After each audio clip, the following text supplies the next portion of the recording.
a brainstorming, so we did not seek to arrive at a decision or decisions. We did not seek to arrive at concrete outcomes, because we have to be mindful of the fact that not everyone attended the so-called Bangkok retreat. So the purpose was more to achieve greater clarity of the issues, greater clarity of the positions, greater clarity where the common grounds exist, greater clarity where we don't have common grounds. So hopefully, because of Bangkok, the picture will be clearer when we return to the formal process here in Geneva. But I do see some key issues that we converge on. First, streamlining the workload of the council, because we do have a heavy workload. So now discussion seems to be evolving around the idea of having 2 instead of 3 sessions of the council, but at the same time having 3 consolidated UPR sessions, whereby we would have plenary sessions of the council as part of this consolidated UPR sessions. And of course the details will have to be worked out. I think there's an agreement that we have to do better in terms of the resolutions that we adopt. We have to give these resolutions better consideration, more advanced consultations. We have to be aware of the financial implications of the resolutions that we pass in the council. And also, just this issue that has been nagging us for a long time is how to reduce the documentation, the number of reports, because we have so many reports that are not seriously taken up. And if we're going to have reports, how can we have these reports on time so that we can have a thorough consideration before we have discussion in the council?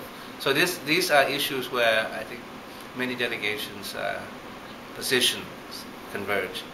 Also, in terms of impact on the ground, that is the UPR, because the UPR is the main mechanism whereby the council can have impact on the ground.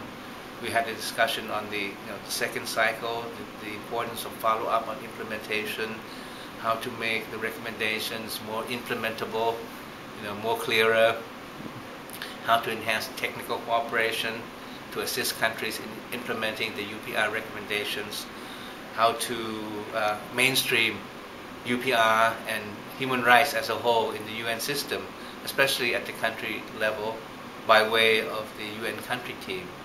There's also a general consensus, I think, of having an annual session in Geneva, whereby we would bring the heads of important UN agencies to have a panel discussion on mainstreaming of human rights in the UN system. So there's a general agreement on that as well. So I think that's another area, impact mainstreaming, where we converge, but of course the details will have to be discussed.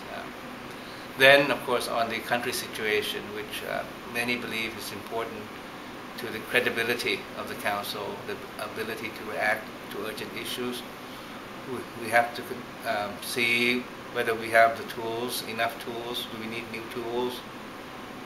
Do we need so-called incremental approach? Depending on the circumstances of the situation, the urgent circumstances of the urgent situation that we're dealing with. Do we need trigger mechanisms? Some countries have proposed trigger mechanisms. Many countries feel that if we're going to have any mechanism, it should be within the Council, not outside the Council. On the issue of trigger mechanisms, because it's proposals have been made to have independent trigger mechanisms, but at the same time, many delegations, many countries feel that this has to be considered very carefully, and if there's going to be any mechanism, it should be within the Council rather than outside the Council. So dealing better with country situation is another issue that we have to discuss. There are proposals on the table. I think on country situation, the points of views, there is quite a large gap. I think we have to work on this. I hope that we can arrive at some kind of a compromise whereby we can have the means which would enable the council to do better in dealing with the emergency situation. But the discussions will have to continue in January.